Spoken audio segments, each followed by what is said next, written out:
Chapter 9. Armed and Dangerous. Leslie Shea's sister, Megan, arrived into town as soon as she was notified by the police department that the fire that killed Leslie was arson. Emerson gladly offered Megan to stay with her and Gabby, who had moved in shortly after her breakup with Matt. The three women walked into the firehouse together, discussing the day ahead. "Oh, Megan, you should ride with Mills and Weller today. You can see what your sister's world was about." Gabby suggested, and of course Emerson was down with the idea. "Oh, tempting, but I actually should do some work on some client files." Emerson silently groaned at her answer, disappointed that she wouldn't ride with them. Seconds later, the alarm rang before they could even step foot inside. Ambulance 61, man in distress, 1251 West Chester Street. Emerson handed her bag over to Gabby, then wrapped her arm around Megan. "Not a second thought. You're ours." She then dragged her to the rig and made a pouting Mills sit in the back of the ambulance. She didn't really know what was wrong with him, but they hadn't spoken much since last shift, so she figured it probably had something to do with it. As they arrived on scene, a man was waving them down, calling for the police. The paramedics headed towards a woman, who they figured was the one who called. "Hey, I don't want to hurt anybody," the man called out. "Ma'am, did you dial 911? Emerson asked the woman, her eyes glancing at the man on the other side of the fence. She nodded. "He's been standing out here for 20 minutes. Kept telling me to call the police, which I did. So they sent an ambulance. This city." She trailed off, letting them know exactly what happened. Emerson nodded, leaning around the woman slightly. "Why do you need the police, sir?" She called out for him, stepping around the woman to approach the man. "He's got mental problems, obviously," she retorted as Mills stepped around her to join Emerson. "Sir, are you injured?" Emerson tried again to get the men to talk. "I'm telling you that I don't want to hurt anyone, and I told her to call the cops before something bad happens." "I'm calling a 10-1, Peter said, gripping his radio. Emerson nodded in response, letting him know she'd at least try to talk to the man. She carefully opened the gate and stepped in. "Sir," Emerson called, gently approaching him. "What's going on with you?" She stayed far enough that she could make a run for it if needed, but close enough for him to be able to hear her without yelling. "We're calling the police, but if there's a way that we can help, let us know." "You can help me by calling the cops," the man exclaimed, taking a few steps towards Emerson, who stepped back. "Okay, my partner did that, sir. The police are on the way," she assured him. "Are you on any medication?" "Police! Police! Police!" he yelled out, making Peter reach for his radio again. "Hey, dispatch, can you get me an ETA for the police here at 1200 Hastings? We got a man here with mental distress." "Why is nobody listening to me?" the man cried, being suddenly overcome by a wave of anger as he rushed towards Emerson. He slammed her against the gate, holding her by the collar of her coat while holding a knife pointed at her throat. "I'm so sorry." The paramedic harshly swallowed, taking a deep breath before speaking up. "I know you don't want to hurt me." "No, but I have to," he spoke, convinced that he truly did have to. As he was about to move the knife forward, Mills ran towards him and tackled him to the ground. It made the man drop the knife, and Peter held him down until the police could take over. "Tell them I'm armed and dangerous." Say it just like that. Armed and dangerous. Luckily for them, Roman and Burgess arrived quickly and took over the intervention. "What'd he do?" Roman asked, cuffing him. "He came at me with a knife," Emerson stated. "It's right there." She pointed at it for Kim, who nodded.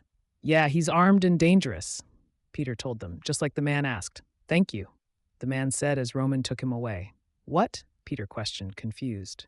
"It's a parole violation. I'm not cut out for the outside," the man informed him before being completely taken away by the officers. "You okay?" Peter asked her. Emerson nodded, a little shook up, but she'd be fine. "Yeah?" "Yeah, of course." The two partners shared a look before Peter's eyes glanced at someone behind them. Emerson turned around, finding Megan's eyes trailed on them with a horrified look. They simultaneously remembered that Megan was with them and that it must have been hard for her to see it go down, imagining her late sister in their place. They walked up to her as she turned around and headed towards the ambulance. Peter gently grabbed her arm and turned her around. his soft voice asking if she was okay. I'm fine, really. That was par for the course.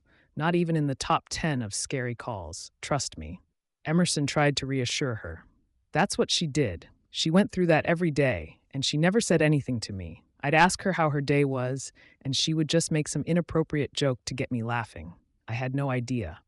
She cried, feeling a lot of emotions all at once. Listen, that is the way that Shay was. I mean, she never wanted anyone to waste any time worrying about her. She just wanted to make everyone smile. Peter said, speaking highly of the woman Emerson wished she'd met. Listen, let's get back to the house. Get some hot chocolate. Yeah. Megan nodded, glancing between the two. I'm glad I came, she admitted, sending a tight-lipped smile to Emerson. Hey, Dad, don't burn the burgers this time, yeah? Emerson teased as she walked into her parents' backyard, her voice catching her 3-year-old niece's attention. Emmy, the toddler exclaimed, running towards her the best she could. Hi, Emma. Emerson greeted her, just as excited as she was, bending down to grab the toddler in her arms. She rested her on her hip, pressing kisses on her cheeks as the toddler giggled. How is my favorite girl doing? Good. The toddler giggled as she tried to converse the best she could. Emerson walked further into the garden, stopping by her parents' side. She greeted her parents, who hugged her tightly, telling her how happy they were that she made time to come. Her brother, Sean, stepped outside shortly after. Our golden girl is here, he exclaimed, ruffling her hair, careful not to make her drop his own daughter. Hi, Sean, she grimaced, trying to fix her hair as their father called out for them. Kiddos, just in time for diner, come on. He waved them over to the outside table, the whole family sitting around it as they sparked up a conversation. One of the reasons why Emerson was glad she came back to Chicago was her family. As a paramedic working long hours, it was hard to see her family, even in her so-called free time, when she lived hours away. At least now that they were in the same town, she could see them more often and especially see her niece grow up. How's life back in Chicago, Emmy? Her mother asked, bringing a piece of carrot up to her mouth. It's great, Mom. I reconnected with Aaron, met a lot of great people. The job is great here, very stimulating, lots of calls, she vaguely answered, not getting into many details. Aaron? Oh, wow. It's been a long time since we've heard that name, her father said, surprised to hear it. He knew his daughter was still in contact with her, but they hadn't heard from her in a while. Anyone else? Well, everyone from work, basically. She chuckled, her mind going straight to Jay. In the short time they knew each other, he'd become quite important to her. He was somehow always there when she needed it, and Emerson truly appreciated it. There's one of Erin's co-workers, too. His name's Jay. Her brother awed, teasingly tilting his head to the side. Emerson met a boy. She slapped his arm, holding back from telling him to shut up since her niece was sitting next to her, so she mouthed it instead. He's been a great friend. Plus, I highly suspect something going on with Erin and him, so... Her mother hummed, either way, isn't it a bit too soon after? 2. I'm allowed to move on, Mom, no matter how soon, Emerson argued, setting her fork down. But nothing's going on between us. We're only acquaintances, barely friends. Sean cleared his throat, sensing the tension that was building within the family. His sister's situation had always been a subject they tried to avoid. Too many differences of opinion.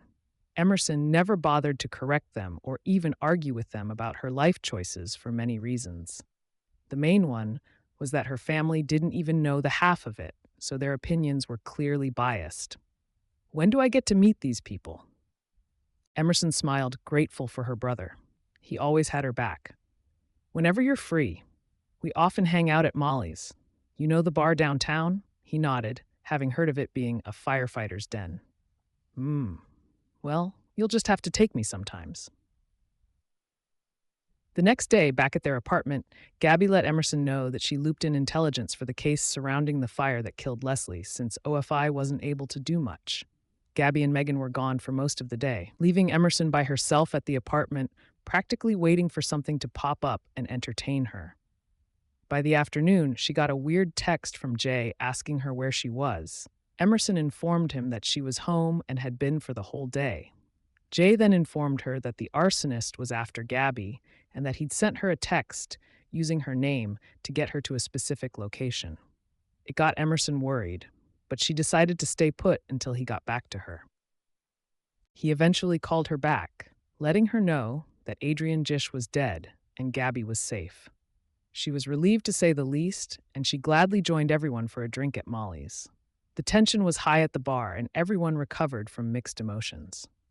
Emerson joined Aaron and Jay at their table, instantly noticing how their hands separated when her eyes fell on them.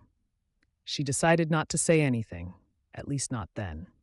They shared with her how the case went down, giving her shivers up and down her back. Just as they wouldn't like to do her job, she wouldn't like to do theirs. All throughout their explanation, she kept noticing the shared glances between them, and she could tell there was something they weren't telling her. She might not have been a cop, but she knew body language. "Okay, out with it." Emerson spoke up. "What's up with you two?" Their eyes widened, surprised to be called out like this. Aaron and Jay glanced at each other, unsure what to respond. Nothing." Jay ended up saying, a smile on his face that screamed, "I have a bad poker face." Emerson rolled her eyes at them, amused. "All right, don't tell me. I'll find out soon enough." She pointed an accusing finger at them, who laughed at her. She then paused, taking a sip of her beer before speaking up again. "So I got a knife pointed at me today." "What?" Aaron exclaimed, asking her to elaborate. Emerson went on to tell them about the case they went on today, sharing how Burgess and Roman were the ones to drag him away. Aaron and Jay listened to her carefully, enjoying hearing about her job. Overall, Emerson enjoyed her night. It helped her clear her mind and forget about her mom's comments from the day before. Chicago was supposed to be a fresh start, and she couldn't help but wonder if it truly was what she needed, and if she was doing it right. After all, she was hitting bumps after bumps in her new journey. She only hoped that in the end, it would be worth it.